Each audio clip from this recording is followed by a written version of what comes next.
doorashadii kaga horeysay waqtigaas baa lagu shubtay dowladdii waqtigaa joogtay ayaan daro oo waxay ku fakerayeen niman ka mid ahaa madaxda dowladda baarlamaanka markaa joogaa nin aanay rabin inaanu soo gelin ninka dadkiisu ama ha rabo ama yuu rabin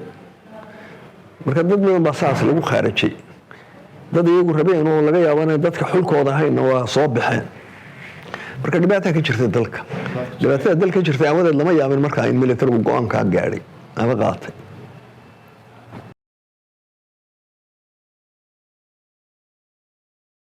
soo dhaweeyay military ku dhisay waxa ay soo dhaweeyay because wasaar jeeshayga dawladda hore la karaasana doorashadii lagu shubay iyo mashaakilka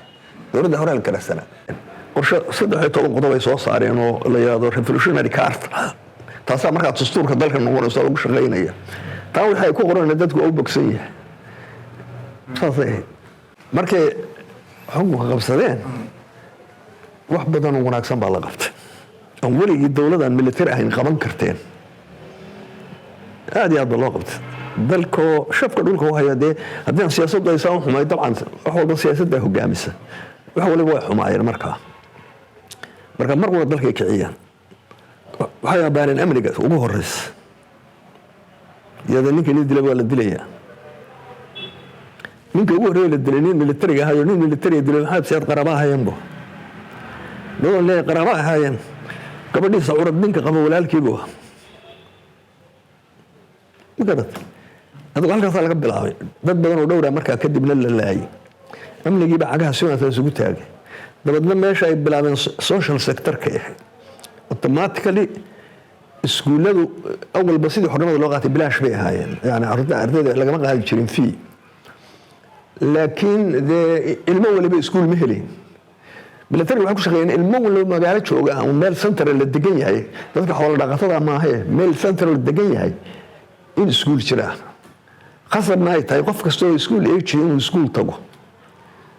kuwa aan iskuulka ka bixi karay nidaamka iskuulka oo labiska iyo wixii la mid ahana xarumo dhaqan macaan baa loo dhiso lagu soo koriyay tacliin iyo wax walba ilaa secondary laga saaray military marka taas oo abaabay okay for the first time waxay balance gareeyeen budgetkii awal budgetka talyaaniga ku dari jiray kari jiray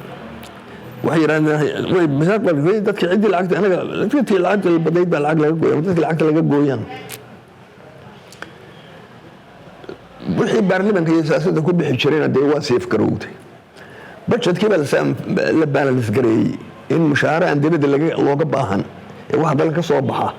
cidii shaqeynaysa mushaharkooda laga siiyo talyaaniga waxa la yiri wixii aad ugu koobi jirteen mashaariic loogu bedela waxaan hadba idin keensano وفضفضها بانكي وحي كلاتو oo dhaqaale oo dhan waa national security adigu sanad markaas ay waxa soo dhan lagu dhameeyay